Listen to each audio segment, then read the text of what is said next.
नमस्कार। मैं हूं ज्योतिषाचार्य राजेश। अनोखा सूत्र में आपका स्वागत है। आज अनोखा सूत्र में मैं आपको एक अनोखा सूत्र देने जा रहा हूं जो जुड़ा है। जीवन में कई बार ऐसी स्थिति आते हैं कि आप एक जगह रहते रहते ऊब जाते हैं, चाहते हैं स्थान बदलना, चाहे वह निवास स्थान हो, चाहे वह आपका कर्मस्थल हो।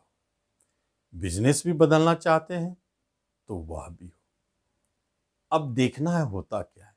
यह दो तीन बातें हैं जिसको ध्यान से समझना। आपको पूरी वीडियो को सुने, आपको एक से एक अनोखा सूत्र आगे भी मिलते चले जाएंगे। अंत तक आपको सूत्र मिलता रहेगा, एक से एक महत्वपूर्ण सूत्र जो जीवन में घटित होते हैं। पहला सूत्र है, आप ट्रांसफर चाहते हैं और ट्रांसफर के लिए आप प्रयास कर रहे हैं, लेकिन ट्रांसफर हो नहीं रही। चाहे वह अपने होम प्लेस में, चाहे आप अपने जगह से दूर, कहीं भी ट्रांसफर करना चाहते हैं अपने आप को, तो एक बात का ख्याल रखें। आपका जो ऑफिस है, आप जहां बैठते हैं, उसमें एक व्यवस्था आप करने की कोशिश जरूर करें। आप अपने बैठने के स्थान को उस पूरे ऑफिस के अंदर में एक ऐसा कोण है जहां करें। क्या कोण है? वह है उत्तर और पश्चिम का कोना, वायव्य कोण। वायव्य कोण जिसका स्वामी है चंद्रदेव, चंचल, अस्थिर, जो प्रतिदिन अपनी बढ़ाते रहते हैं। देखते हैं आप, चंद्रमा का आकार प्रतिदिन बदलता रहता है। इसका अर्थ क्या है? चंचलता, अस्थिरता।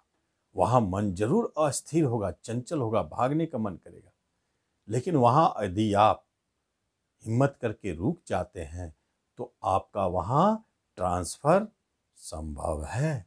वहां से आपको हटा दिया जाएगा।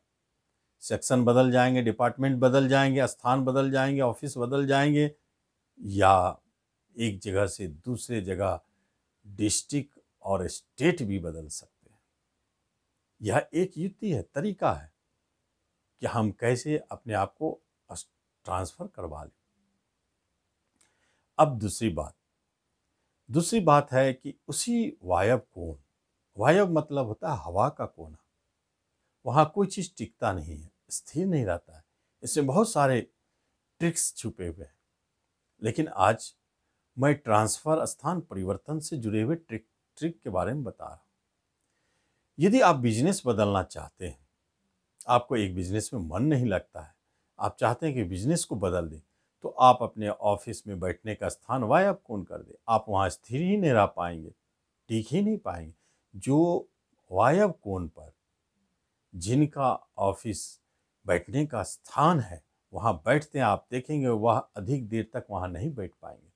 आप 1 घंटा बैठेंगे, फिर उठ के कहीं बाहर जाएंगे, फिर बैठेंगे, फिर उठ के कहीं बाहर जाएंगे। उनमें स्थिरता हो ही नहीं सकता, वह तो अस्थिर राशि है। इसलिए कहा जाता है कि योग्य, विवाह योग्य लड़की की शादी नहीं हो रही है, अब परेशान है माँ बाप, तो उसे वायव्य कोण पर बने हुए कमरे में सुलाया जाता है। आप देखेंगे 3 से 6 महीना में उस लड़की का विवाह संपन्न, वह वहां से चली जाएगी। जब घर में आप हैं, आप घर में वायव्य कोण पर देखें कौन सोता है, और वहां पर जो सोता है उसे देखेंगे वो अधिकांश घर में नहीं रह पाता।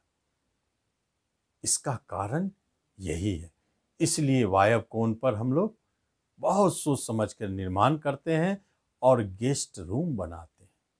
गेस्ट रूम बनाने का अर्थ होता है कि आपके गेस्ट वहां नहीं टिकेंगे और अधिक दिन नहीं रुकेंगे, वो भागते चले जाएंगे। इसलिए कहता है कि जिनके यहाँ बहुत सारे गेस्ट आते हैं और गेस्ट से परेशान है, तो बस वायव्य कोण का दरवाज़ा खोल दें और गेस्ट का वहीं सिरहाना दक्षिण की जगह उत्तर की ओर लगा दें। आप देखिए वह गेस्ट 1 से 2 दिन नहीं टिकेगा और घर से बाहर। ये वास्तु में एक ट्रिक है, गेस्ट को अधिक दिन नहीं टिके। इसलिए घर बनाते समय वायव्य रूम इसलिए बनाया जाता है कि वहाँ गेस्ट को रखा जाए, जिसे हम घर में अधिक दिन नहीं टिका पाते। वायव्य कोण का ये महत्व है, बहुत महत्व, चमत्कारिक महत्व। बहुत सारे सूत्र युक्तियां इस वायव कोण से जुड़ी हुई है। आपका दुकान है और दुकान में आप देखते हैं कि कोई ऐसा, आपके दुकान का वायव कोण तो होगा, वहां आप देखिए कि कोई भी ऐसा सामान है जो जल्दी बिकता नहीं है, आप उसे वायव कोण पर रख दें। आप देखेंगे 15 से 20 दिन के अंदर वह सामान बिक जाएगा। बहुत लेट हुआ तो 1 महीना 2 महीना, लेकिन उसे बिकना ही पड़ेगा, वायव कोण का प्रभाव है। इसलिए आप देखें अपने दुकान में ध्यान से, जो आपका वायव कोण है वहां पर जो सामान रखे जा रहे हैं वह बराबर निकलता है, वहां कोई स्थिर नहीं। जब इंसान स्थिर नहीं रह सकता है तो यह निर्जीव सामान भी वहां इतने प्रभावशाली है कि उसे भी हिलाते डुलाते रहते हैं, वायव कोण, हवा का कोना उड़ाते रहते हैं। इसलिए वायव कोण का कितना महत्व है। मैंने आज आपको वायव कोण से जुड़े हुए कई टिप्स बताए जिसका आप लाभ ले सकते हैं, फायदा उठा सकते हैं और वास्तु की सच्चाई को परख सकते हैं। तो आप इस तरह इसका लाभ लें। धन्यवाद।